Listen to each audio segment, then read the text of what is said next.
Kensho Cocktails by RSRV Collective are premium, non-alcoholic drinks crafted to deliver bold, sophisticated flavors inspired by classic cocktails. Alcohol-free indulgence. Enjoy a 30% exclusive discount with our promo code DNZ at rsrvcollective.com. That's 30% off using our promo code DNZ only at rsrvcollective.com. It's the In Route, where friends of the show get a special segment with us. Want to be part of the action? Want to be the newest member of the In Crowd? Well, you know what to do. Hit us up, faderoutemail@gmail.com, or slide in our DMs on IG at Fade Route Podcast, or drop us a line on X at FadeRouteDNZ, and you could be next.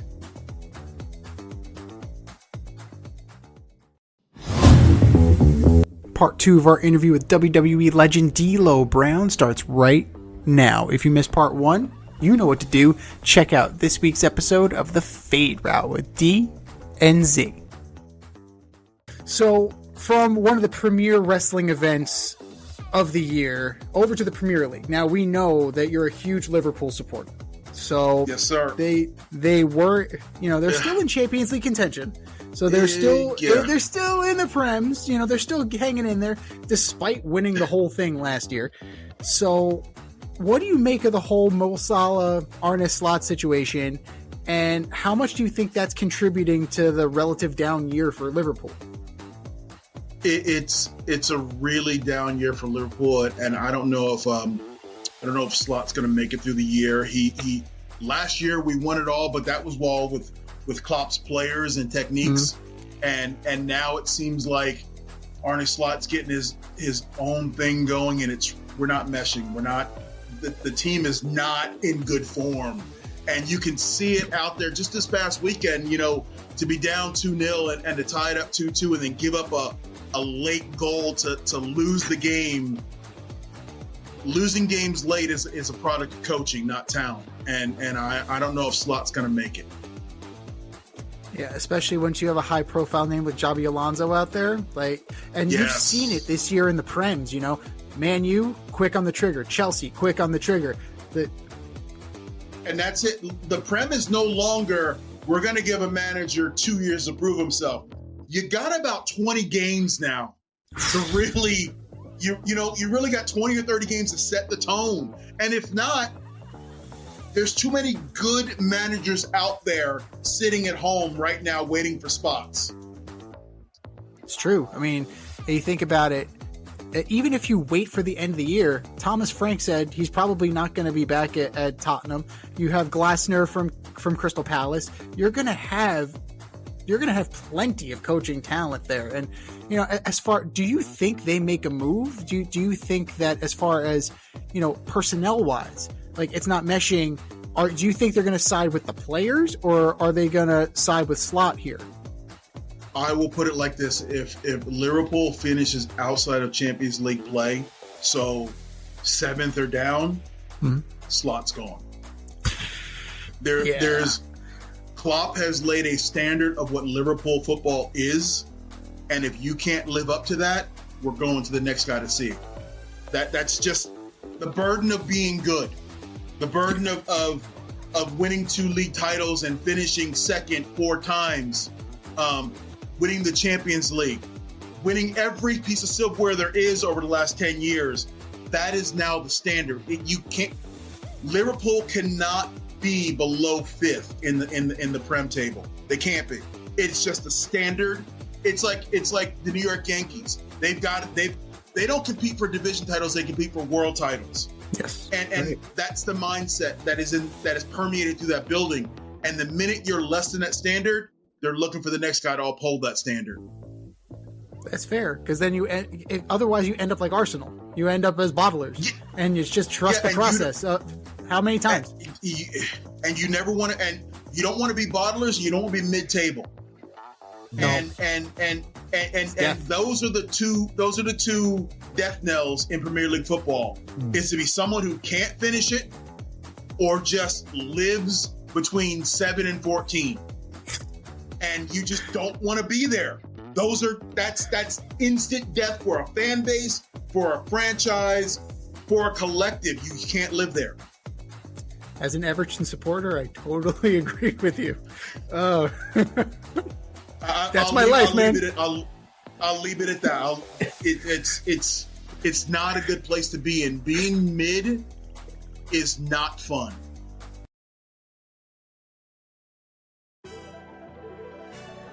Quantum Squares offers scientifically formulated energy bars with 100 milligrams of organic caffeine for long-lasting, stable energy. Every delicious bar provides balanced nutrition with 10 grams of plant-based protein, healthy fats, and complex carbs. Use our promo code DANDZ, and you can use that at quantumsquares.com. But we will get you out here on this one, D'Lo. You're also a diehard Chicago Bears fan, as you can see from your hoodie there. There it is. That's a nice. That is a nice one. So they took it to the LA Rams before just coming up short in OT. Caleb Williams made some strides from year 1 to year 2. And head coach Ben Johnson seemed to inject a new life into the program that looked flat under Matt Eberflus. So losing Bieniemy, they lost him to the Chiefs. He's going back to be the OC. Mm-hmm. That's surely going to hurt. But the world's strongest coordinator. Yes. Yeah. Oh my. He's the world's strongest coordinator. My goodness. He looks just like Mark Henry. He does. Now that you bring it up, it's just like, wow. Especially now he's got the beard too. With the full beard. So he's gonna. He's the mini. He's the mini. He's the mini version. Yes. Let's see if he can bench press Andy Reid. Go ahead. No, let's see if he can bench press Andy Reid. That's a whole lot there. That's a whole lot of biscuits. That's a lot of man. It is a lot of man. But I mean, hopefully, maybe get Mark out there and see if he could do that. Like he'll do it with one arm.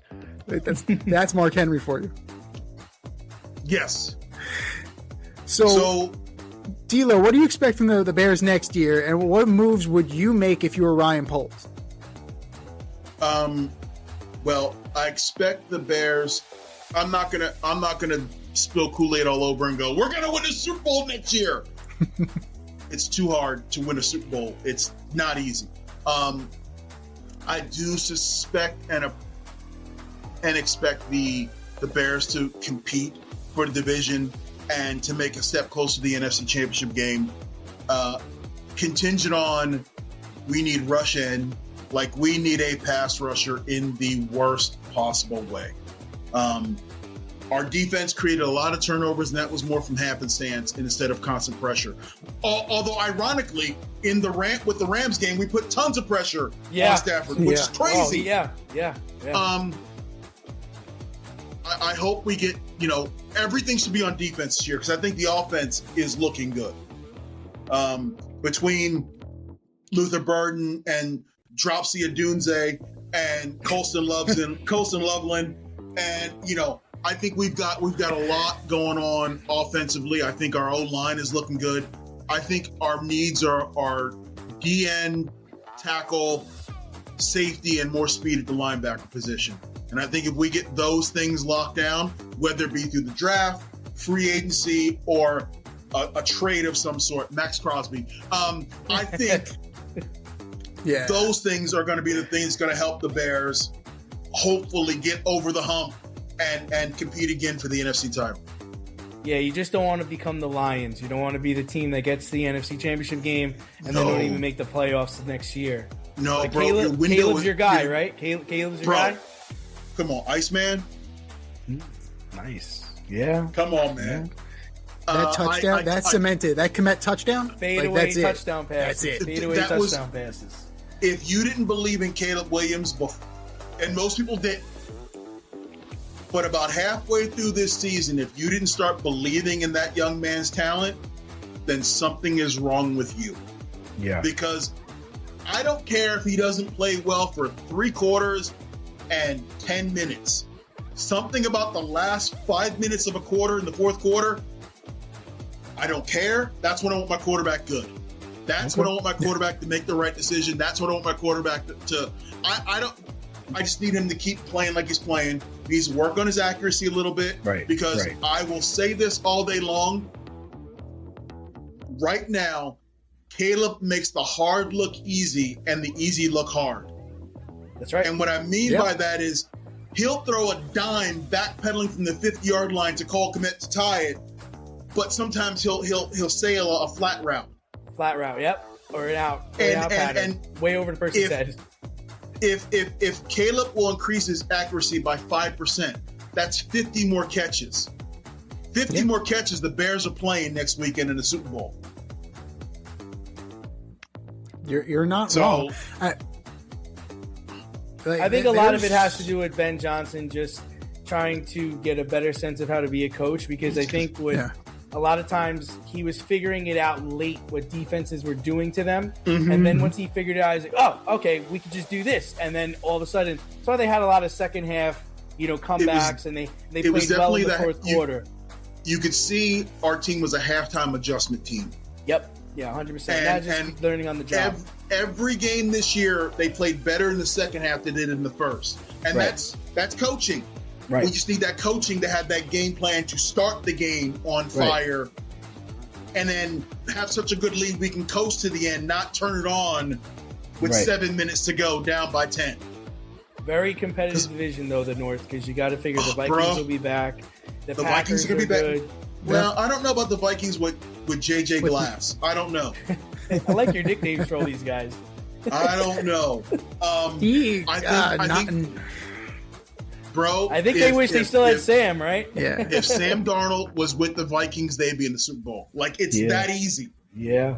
It's or even Daniel Jones. Easy. Even Malik Willis. Malik Willis could have taken that team to the. He's going to get some money this offseason. Oh, that brother is going to be the number. I think Malik Willis ends up with where do I think Malik Willis goes? I thought the Raiders, but Mendoza's going there. Hold on, I had a spot for Willis. I can't remember now. But anyway, that kid's gonna get paid, and I'm proud and happy for him because he's a young man who had an opportunity. He wasn't quite ready to be a starter and had to sit and watch other starters for a minute. And you can see that's a trend in the league now. The Sam Darnolds, the Baker Mayfields, Daniel Joneses, where they get thrown in there. It's not quite right yet. They got to step back and develop. And when they get another opportunity, boom. Or just be coached, right? Or just get the right coach. Like I say it on this podcast all the time. Sam Darnold went to the 49ers and Kyle Shanahan taught him how to play quarterback. Well, and then he went on to Minnesota, and then he went on to Seattle, and boom.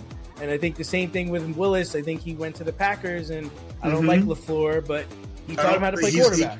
He can play. Look, here's the thing is, every quarterback in the league has the arm talent to be in the league. Right. That's not what makes That's not what makes a QB1. Makes a QB1 is what's between here. That's right. Is your ability to process and read information and keep your composure when things go rottenly and poorly. That's what separates a QB1 from a QB2. And good coaching teaches players how to become a QB1 as opposed to a QB2. Right. Yeah, I mean, that's why we were talking about, like, we weren't overly concerned with Jarrett Stidham going into the AFC title game. Like, he's got the arm talent, It's like he wouldn't be in the league if he didn't have the talent. It becomes the question of what can Sean Payton get out of him on that short notice. And you know what? Stidham should have won that game, and Sean Payton lost that game because of ego.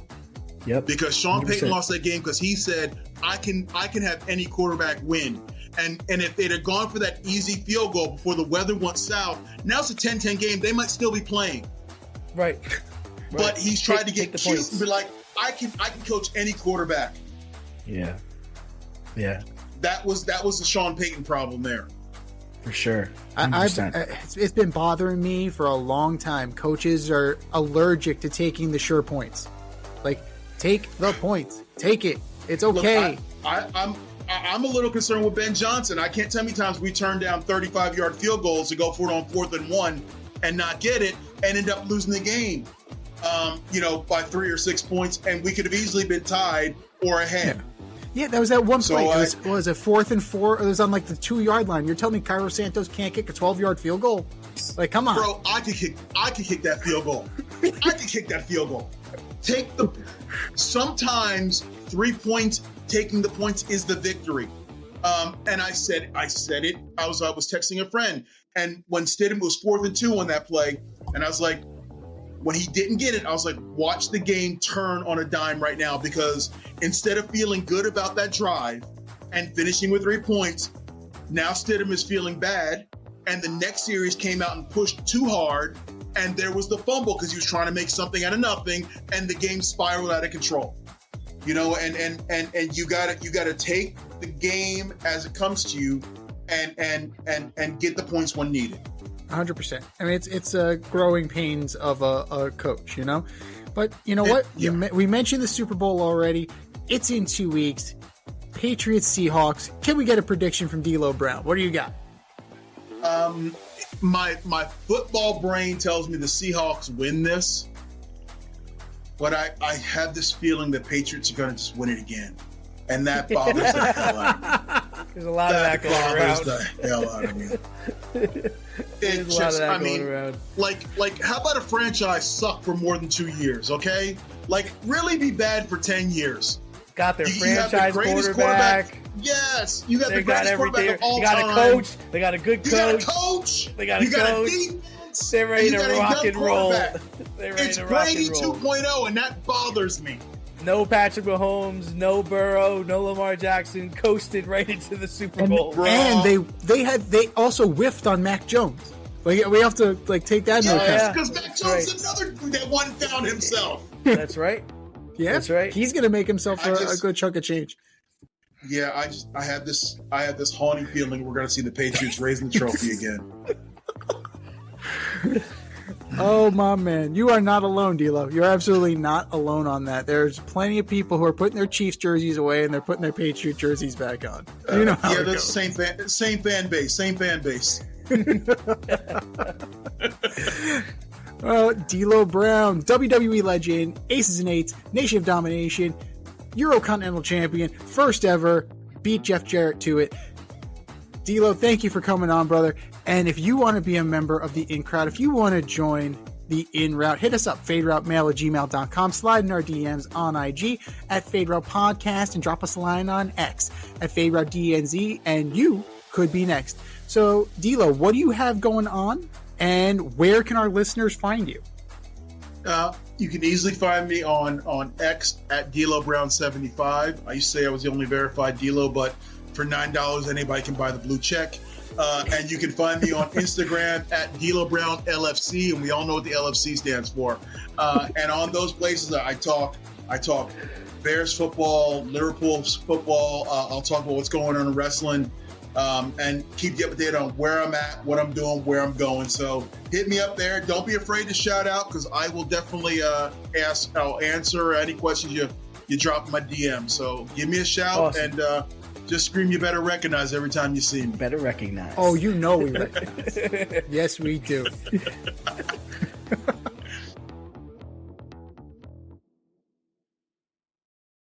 Thanks for listening to this episode of our podcast. If you liked what you heard and you want to hear more, be sure to like and subscribe on your favorite podcast platform. Leave us a review, rate us 5 stars, turn on subscription notifications, and share on social media. Tell your friends and spread the word.